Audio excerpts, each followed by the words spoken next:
you know there's an epidemic of low testosterone in young males. An increasing number of studies are showing that vaping can lead to a number of health problems in men, including reduced testosterone levels and an increased risk of cardiovascular disease and respiratory issues. So if you are vaping or using e-cigarettes, there are better alternatives. I mean, why would I poison myself unless I was not that smart?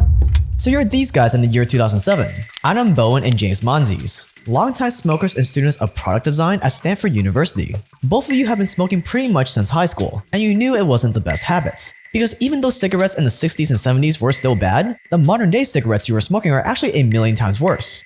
Yeah, we all know how bad tar and nicotine are for you, but today's cigarettes that you and other people were smoking are filled with even more toxic chemicals. Tobacco companies disclosed all of this in the 90s, like how they added ammonia for faster delivery of nicotine to the brain, or how they added artificial flavors, so the smoke hits smooth on your throats, or like how they added things called bronchodilators, so all that toxic smoke enters your lungs more easily. Compared to the original cigarettes of the early 1900s, the modern day cigarette is a hyper-concentrated chemical cocktail. You deserve to smoke something better. The smokers of America deserve something better. But quitting was definitely not an option. Relax, Lois. I can quit anytime I want. Look, I'll toss this one out right now. I'm so sorry I threw you out the window. And so you came up with a $1 billion idea, the e-cigarettes. With the e-cigarette, instead of breathing in a cloud of horrible toxic smoke, you will be breathing in a gentle mist of oily vapor. Sounds way better, right? And sure, you didn't have any actual data that this oily vapor was safer than smoke, but whatever, you will deal with that later. The more important thing is that smoking was old, out of fashion. But this new thing you invented called vaping, that was a new opportunity you can market to the masses. I see we're smoking. We're not smoking, we're vaping. What's the difference? Smoking is for losers. Vaping is for douchebags. Oh, I want to be a douchebag. So you started to build your e-cigarette prototype in your design class. It kind of looked like a permanent marker. You called it the Plume, and you push your Plume e-cigarette to investors as a quote healthy alternative to traditional smoking. Even though you had absolutely no data to back this up, you just assumed it was better because it had no ammonia, it had no bronchodilators, and all those other weird chemicals that were now in the modern day cigarettes. Your e-cigarette was simply pure nicotine dissolved in oil with some flavor added to it. On paper, it seemed like the perfect alternative to the toxic cigarettes, but there was just one problem. Your Plume cigarette just didn't quite satisfy a smoker's craving for nicotine, because the maximum amount of nicotine you could put in your Plume without burning people's lungs was around 2% or 20 milligrams per pen, while a traditional pack of cigarettes has up to 36 milligrams, which is almost double. Your e-cigarette was weak. And when it came to the appearance of your e-cigarette, it just looked kinda clunky and weird. It didn't have that cool, sexy, sleek appearance of traditional cigarettes that has been hammered into our brains from generations of marketing. Plume was flopping, and with the way things were going, Plume would just become another novelty item on the corner store shelf. Something had to be done. And it would set you off on a journey that would get an entire generation hooked on a new addiction: vaping. What started out as an innocent idea to create a healthier alternative to smoking would devolve into something arguably just as terrible for you as smoking, and maybe even worse than smoking in some ways. Formaldehyde gas, synthetic flavors heated up to over 500 degrees in your lungs, severe breathing problems, asthma attacks, severe lung damage, and worst of all, the complete destruction of men's testosterone. With one study showing that vaping can reduce your testosterone by up to 30 to 50%. An entire generation of men and kids have become neutered, all so they can blow a cool smoke ring. Like the movie The Ring. This is that story.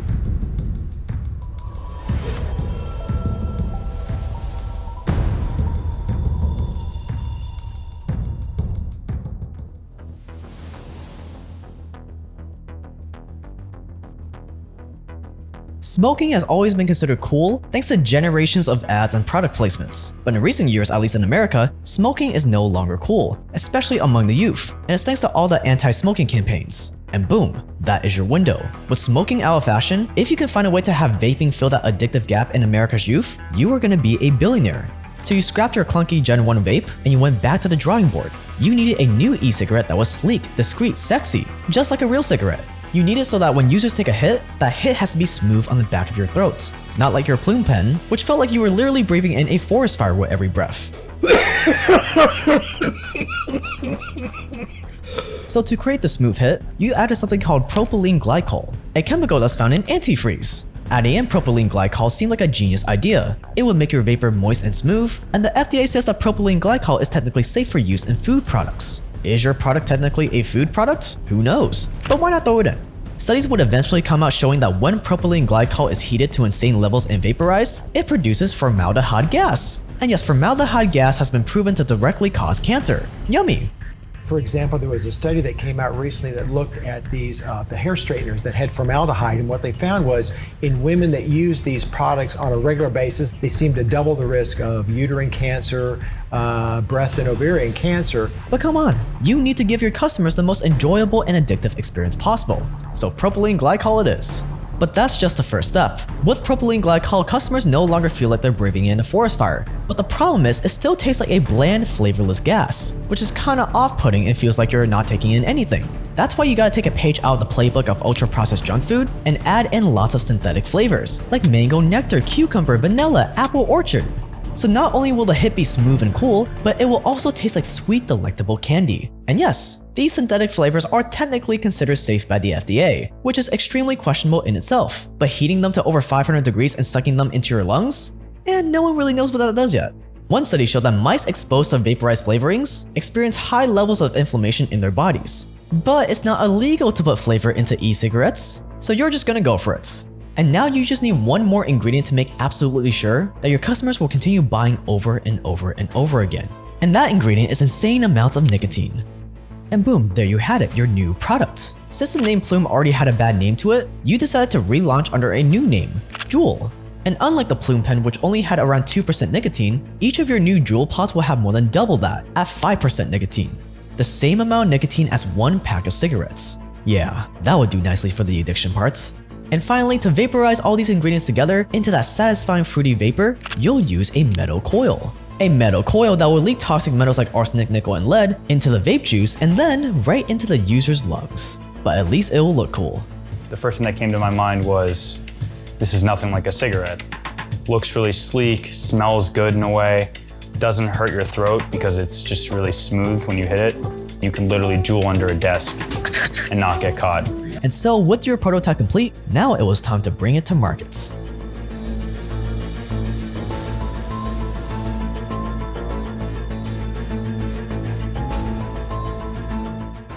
So you have your winning product, now you just need to make it sound like the coolest thing since the golden age of cigarettes. So you get a new kind of mild taste with a special smoothness as the rich tobacco flavor flows through to you. So here's what you did. You launched a giant marketing campaign all directed towards teens and young adults. When the press later asked you if you ever intended to market your vapes to teens, you just said something like, "No, of course not. Are you crazy? We only ever intended to create a healthier version of a cigarette for adults." But your marketing material told a different story. You made sure to put your Juul ads everywhere teens and young adults would see them.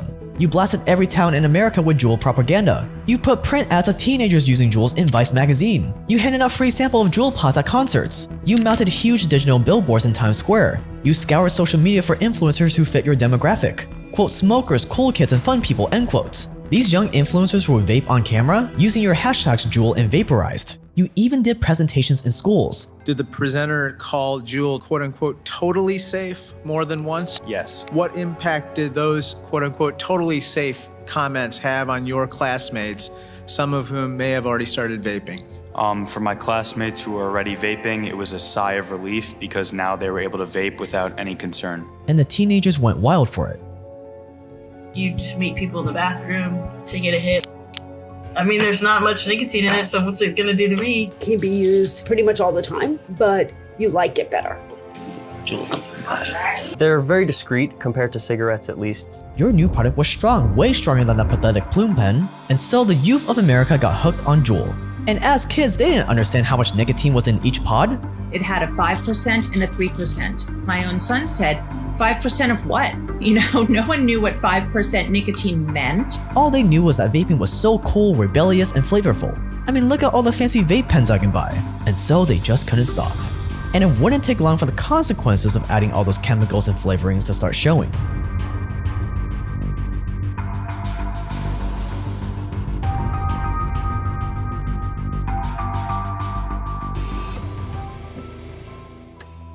Studies started coming out connecting e-cigarettes like Juul to severe breathing problems, chest pain, asthma attacks, and popcorn lung. a horrible lung disease that was discovered decades ago when a bunch of microwave popcorn factory workers developed severe inflammation in their lungs. The cause? That delicious, oily, artificial flavored mist that was being sprayed onto the popcorn kernels. And guess what? That same type of oily flavored mist is what's found in Juuls. So the biggest culprit is actually a chemical called diacetyl. This is basically an artificial flavoring agent that gives a buttery taste.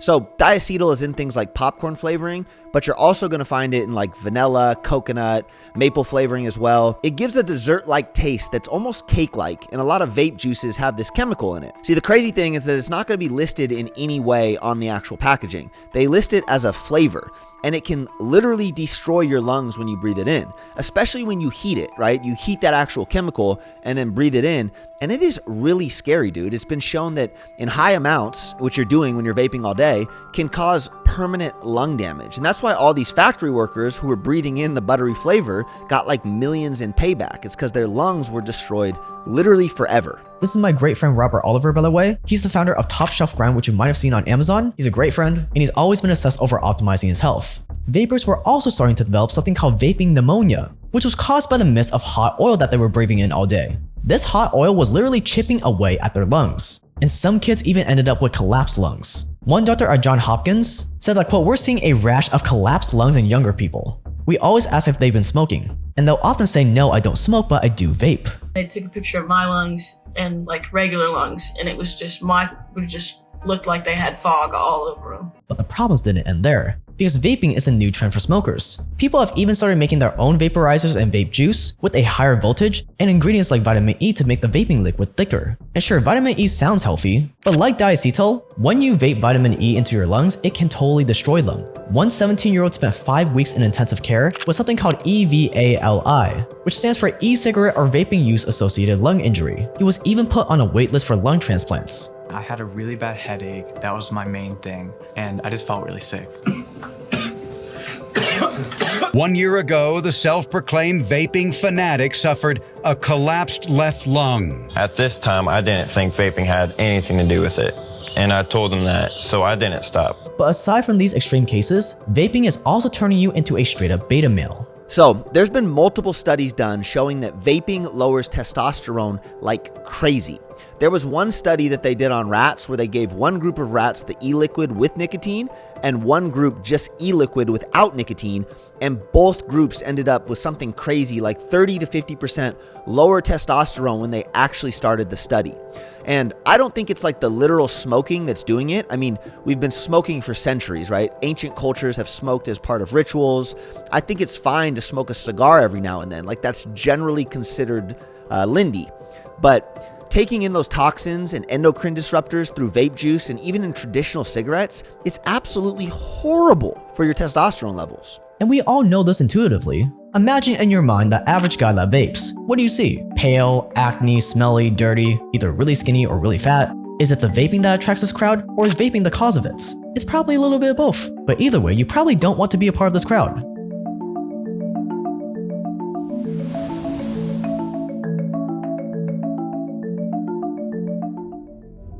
So why is the government letting the youth of America poison themselves to the grave with these experimental vaporizers? The thing about the FDA, and honestly every major US organization, is that they don't ban toxic things like vape juice because A, they straight up don't have the resources to be following these companies around and checking in if their products are toxic, and B, when they do actually find a toxic product because it's done so much damage, it literally takes them years, sometimes 10 years to do any, change. Look at like trans fats and seed oils. By the time they actually pull these products off the shelf, so much damage has been done. This is usually how the process works. A company like Juul releases a product, people eventually realize it's killing their kids, parents complain to the FDA files a case against the company with the Justice Department, the Justice Department puts it in their queue of waiting cases, which could take years to get to. 2 years later, they finally process the case. The FDA tells the company to report on the chemicals they've been using by whatever dates, which is also usually a couple years out.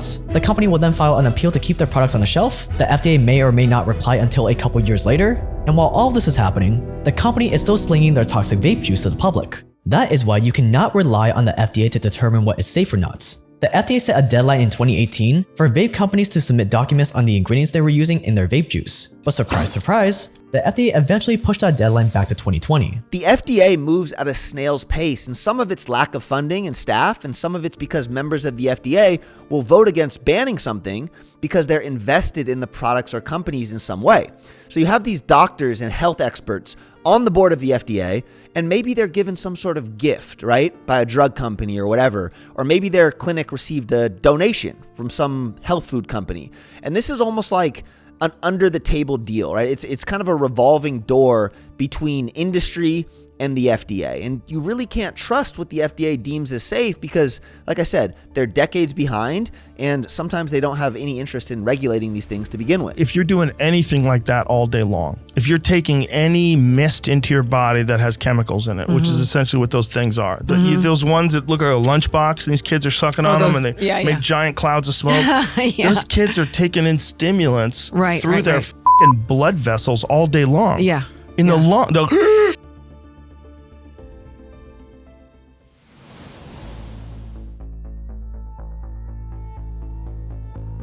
E-cigarette maker Juul has agreed to pay nearly $500 million to settle a lawsuit accusing them of running ads targeting children. Accused of hooking an entire generation of young people on vaping, industry giant Juul today agreed to a $462 million settlement with California, New York, D.C., Colorado, Illinois, Massachusetts, and New Mexico. The real tragedy is what they didn't communicate to young people was that the real lifestyle they were selling was a lifestyle of nicotine addiction. After a few years of slinging your vapes to teenagers, you suddenly found yourself in very hot vapor. All those kids and their parents were taking to social media and calling you out. The fact that they market this crap to children and they turn it into pink, pretty purple packaging candy pisses me off. An Illinois congressman opened a case against your company Juul, accusing you of advertising directly to teens. 96.1% of 12 to 17-year-olds started with a flavored product. Additionally, it found that 97% of current youth e-cigarette users used a flavored e-cigarette in the past month, such as mint. Flavors hook kids. And though you say that you took all the flavors out of the stores, you left the mint flavor. And you didn't really have anything to say back. And from that moment on, there was a storm. States across the US started suing you. School boards started suing you. Parents started suing you. It was a mess. But you still wanted to hold on to your precious Juul. When an Arizona congressman demanded that you drop your flavored nicotine pods, you straight up refused. When an environmental group tried to get you to sign a document promising you would not market to teens, you refused to sign. Even though almost every other popular vape company agreed to it. You held onto Juul for dear life. And it was pretty much the worst way you could have handled this PR nightmare. And you kept it up until you just couldn't take the lawsuits anymore. And this is when you accepted defeat. Along with a generous wad of cash from none other than Altria, one of the biggest tobacco companies in the world. Ah yes, you may have started your e-cigarette company as a healthy alternative to smoking, but here you were using the same tricks they used and giving almost a third of your company into the hands of one of the biggest tobacco makers in America. And because you owe the entire country so many billions of dollars, the whole company would eventually be owned by this tobacco giants. And they'll proceed to sell Juuls right beside their cigarettes at a convenience store near you. And guess what? Today, there is now another new nicotine product that they're pushing. Nicotine pouches, also known as nicotine gum. Think Zins and other brands like them. Now to be fair, nicotine gum is definitely the safest form of nicotine compared to smoking and vaping, but at the end of the day, it's still nicotine and it's still super addictive. I see a lot of people switching to nicotine gum, but nicotine is also bad for your hormone levels, especially when you're taking it in such high amounts. I think there was one study done on nicotine where it lowered sperm count in Swedish men by like 25%, which is just no good. So if you're hooked on any of these things, how do you actually get off of it, and is there a better alternative? Well, part of what makes nicotine feel good is the energy boost you get from it and the dopamine release you get from it. Which is why if you want to get off nicotine, you need to find replacements for those effects. For the energy boost you get from nicotine, the best alternative is simply caffeine. Caffeine gets a bad rep, but there aren't any real negative side effects of caffeine besides when you feel groggy from not taking it. Caffeine has been proven to increase alertness, it helps your brain function better and faster, and it boosts your mood. So caffeine takes care of the energy boost you get from nicotine, but you still have to replace the dopamine release you get from it. And for that, you can replace it with something called L-tyrosine. L-tyrosine is an amino acid your body uses to make dopamine. When you vape or chew nicotine gum, the nicotine forces your body to release dopamine into your blood. L-tyrosine, on the other hand, simply helps your body make more dopamine, and it actually helps you think faster and respond to changes better. And when you combine these two ingredients, caffeine and L-tyrosine, you get a very powerful natural alternative to nicotine.